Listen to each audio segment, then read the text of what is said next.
আল্লাহ সুবহানাহু ওয়া তাআলা তার এই বান্দাকে দিয়ে অনেক কাজ করিয়েছেন।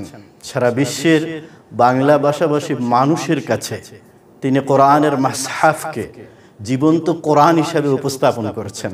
আলহামদুলিল্লাহ। কোরআনে কারীমের তাফসীরের এই জোয়ার এর আগে আমরা দেখি নাই। আমরা ওয়াজ শুনতাম, গুলিস্তা বুস্তা আজিব দুই কিতাব, লিখেঙ্গে পড়েঙ্গে বনেঙ্গে নবাব। এইরকম গুলিস্তা বুস্তা আর মসনবী শরীফ থেকে কিছু কিছু হাদিস থেকে কিছু কিছু ওয়াজ শুনতাম। রাত চলে যেত, মানুষ কাঁদতো, হাসতো, আনন্দ পেত, চিত্ত বিনোদনের জন্য ওয়াজ হতো প্রায়। তো আল্লাহর এই বান্দা এই জমিনে কোরআনকে একটা বাস্তব রূপ হিসাবে মানুষের সামনে তুলে ধরেছেন। আল্লাহ তাআলা তাকে জাযায়ে খায়ের দান করুন, জান্নাতুল ফিরদাউসের উত্তম মাকাম তাকে দান করুন। সম্মানিত ভাইরা, আমি মরহুমের সাহচর্য পেয়েছিলাম প্রায় অর্ধ শতাধিক প্রোগ্রামে একান্তভাবে তার সাথে বসার সুযোগ আমার হয়েছে, ওনার মেহমানদারি করার সুযোগ হয়েছে। 2 দিন, কমপক্ষে 2 দিন আমার বাসায় উনি থেকেছেন। আমি যে আয়াতটি তিলাওয়াত করেছি এর বাস্তব রূপায়ণ দেখেছি ওনার জীবনে। ইন্নামা ইয়াখশাল্লাহ মিন ইবাদিহিল উলামা। তিনি শুধু একজন মুফাসসির ছিলেন না, আল্লাহর ভয়ে তার চোখ থেকে অজুর ধারায় অশ্রু বয়ে পড়তো। তিনি সফর করতেন, কষ্টকর সফর, কিন্তু এই সফরের মধ্যে তিনি তাহাজ্জুদের নামাজ মিস দিতেন না, তিনি ব্যক্তিগত রিপোর্ট রাখা মিস দিতেন না। আমরা চেক করেছি, আমরা দেখেছি যে তিনি কি করেন। সম্মানিত ভাইরা, তিনি এমন এক ব্যক্তিত্ব ছিলেন, আল্লাহ সুবহানাহু ওয়া তাআলা আমি আমার বাস্তব জীবনে আমি যেটা মনে করি সব দিক থেকে মিলিয়ে এরকম একজন মানুষ বিরল, বিকল্পহীন। তিনি দেখতে যেমন সুন্দর ছিলেন, আমার হঠাৎ মনে হলো এখনই রাসূল করিম সাল্লাল্লাহু আলাইহি ওয়াসাল্লাম না লম্বা ছিলেন না বেটে ছিলেন, কিন্তু তিনি অনেক মানুষের সামনে অনেক মানুষের সাথে যখন আল্লাহর হাবিব হাঁটতেন তখন তার চেহারা মুবারক আলাদাভাবে তার মাথা মুবারক দেখা যেত। প্রায় 50,000-এর ঊর্ধ্বে উপস্থিতি ছিল সংযুক্ত আরব আমিরাতের দুবাইতে একটা মাহফিলে। দুবাই সরকার এবং দুবাইয়ের জনগণ, দুবাই সংবাদপত্র, মিডিয়া আশ্চর্য হয়েছে, কারণ আরব দেশে এরকম প্রোগ্রাম হয় না। তো এত মানুষের ভিড়ে মাওলানা যখন যাচ্ছিলেন, দেখা যাচ্ছে যে মাওলানা যাচ্ছেন, সুবহানাল্লাহ, মানে হাজার হাজার মানুষের মধ্যে সাইদি হাঁটতেছেন, আলাদা করে কারো চেনার প্রয়োজন নাই, সাইদির মাথাটা সকলের উপরে, সুবহানাল্লাহ। তাকে কাছে থেকে যতটুকু ভালো দেখা যায়, তাকে কাছে থেকে যতটুকু মনে হয়, তাকে দূর থেকে আরো বেশি ভালো লাগে, সুবহানাল্লাহ।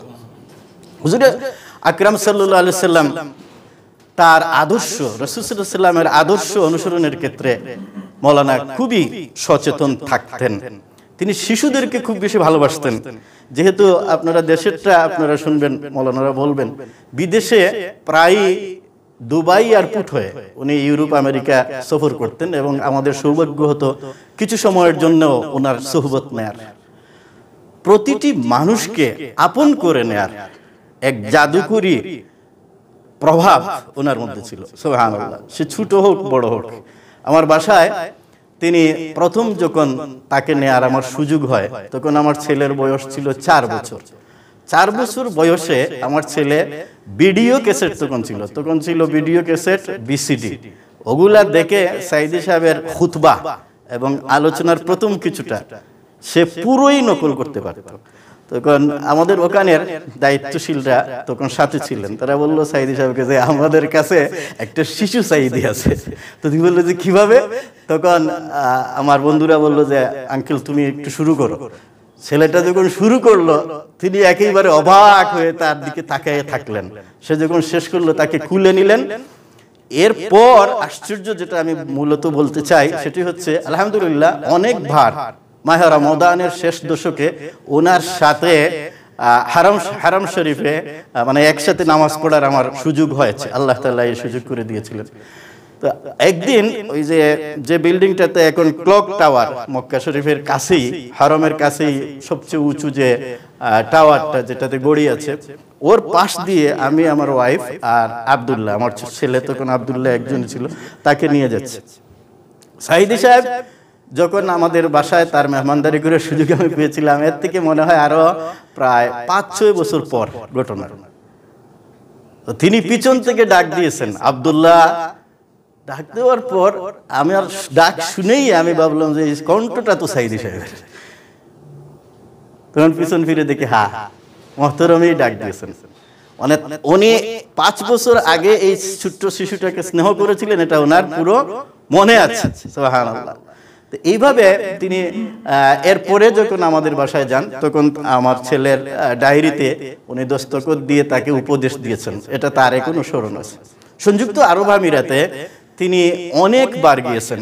আল্লাহ সুবহানাহু ওয়া তাআলা তার এই বান্দার কণ্ঠে যে একটা মধুর সুর দিয়েছিলেন, আসলে এটাও বিকল্পহীন। এরকম সুর অনেকেই নকল করতেছেন, কিন্তু বাংলার জমিনে এর আগে অথবা এর পরে এই ধারার সুর সাইদি সাহেব যেটা আছে, যেটুকু শুধু সুর সুন্দর না, এই সুরে একটা প্রভাব, যেটা আমি একটি অনুষ্ঠান পরিচালনা করতেছিলাম, সেখানে তিনি মেহমান হিসেবে আলোচনা রাখবেন। তো স্বাভাবিকভাবে আরব দেশে ময়দানে প্রোগ্রাম করতে দেয় না, মসজিদে করতে হয়। যদিও সেই শহরের সবচেয়ে বড় মসজিদ, কিন্তু সাইদি সাহেবের ওয়াজ মসজিদে লোক আটবে, এটা কি সম্ভব? লোকে চিল্লাচিল্লি করতেছে, আমি বলতেছি বসেন বসেন, এরকম সাইদি সাহেব এসে বসছেন। উনি আমারে আর ঘোষণা দিতে দেন নাই, মাইকটা তুমি আমার হাতে দাও, কারণ ঘোষণা দিলে ওদেরকে বসানো যাবে না। হাতে নিয়েই যখন বলছেন আলহামদুলিল্লাহ, ঠিক, আর কোনো আওয়াজ নাই। সুবহানাল্লাহ, আর কোনো আওয়াজ নাই। যিনি যেখানে আছে তিনি সেখানেই বসে গেছে। আল্লাহ সুবহানাহু ওয়া তাআলা তার এই বান্দার কণ্ঠে এইরকম একটা আকর্ষণ প্রভাব দান করেছিলেন। তিনি সংসদে বলেন, রাজনীতিতে বলেন, সাহিত্য চর্চায় বলেন, ভাষা জ্ঞানে বলেন, সব দিকেই অনন্য ছিলেন।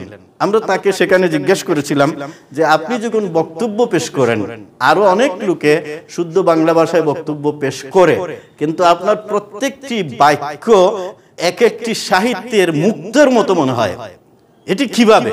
তখন তিনি বলেছিলেন যে আমি আমার এই জীবনে বাংলা সাহিত্যের সব বিভাগেই বিচরণ করেছি। সুবহানাল্লাহ। এমনকি তিনি বললেন আমি শরৎচন্দ্রও পড়েছি, আমি বঙ্কিমও পড়েছি, আমি ইসলামী সাহিত্য যেমন পড়েছি, বাংলা সাহিত্যের বিভিন্ন গল্প, প্রবন্ধ এবং বড় বড় সাহিত্যিকদের সাহিত্য আমি পড়েছি।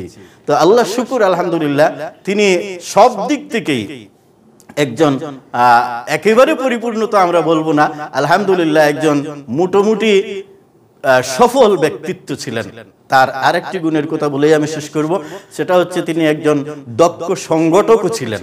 তিনি আনুগত্যের ক্ষেত্রে খুবই কঠোর অবস্থান করতেন। সংযুক্ত আরব আমিরাতে যারা দায়িত্বশীল ছিলেন, তারা তো ওনার দিক থেকে, মানের দিক থেকে অনেক নিচে দায়িত্বশীলরা। তারপরেও তিনি তাকে কেউ কোনো রিকোয়েস্ট করলে বলতো যে, কেউ এসে সরাসরি বলতো, বিশাল ধনী মানুষ বলতো, হুজুর কালকে সকালের নাস্তাটা আমার বাসায়, বুঝে না, সভাপতিকে বলেন, উনি যদি অনুমতি দেন তাহলে হবে। মানে আনুগত্যের ক্ষেত্রেও তিনি আমাদেরকে অনেক শিক্ষা দিয়ে গেছেন। অনেক বড় মাপের মানুষ হয়েও তিনি তার নিজের ইচ্ছা মতো চলেন নাই। আল্লাহ সুবহানাহু ওয়া তাআলা তার এই तमाम কুরবানিকে, তার এই तमाम যুদ্ধ জাহাদকে, তার এই तमाम প্রচেষ্টাকে কবুল করুন।